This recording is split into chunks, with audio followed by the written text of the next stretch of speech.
తెలంగాణ రాష్ట్ర ప్రజలందరికీ నమస్కారం అండి. నా పేరు వేణు అండి.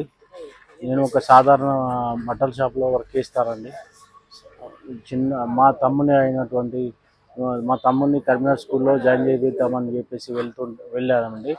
ఆ స్కూల్ వారు 1,70,000 నుంచి 2 లక్షల వరకు ఫీజు అడిగారండి. సాధారణంగా బట్టల షాప్లో వర్క్ చేసుకునే నేను 1,70,000 నుంచి 2 లక్షల రూపాయలు ఎలా ఫీజు కట్టగలండి? నేను ఫీజు ఎలా కట్టాలి? నా ఇల్లు ఎలా గడవాలండి?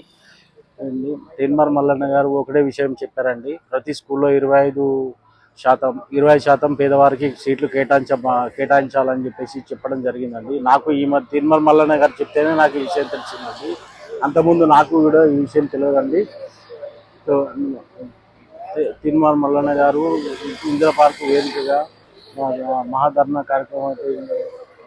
కార్యక్రమాన్ని నిర్వహించడం జరుగుతుందండి. ఈ ధర్నా కార్యక్రమానికి నేను వెళ్తున్నా, మీరు కూడా రావాలని కోరుకుంటున్నానండి.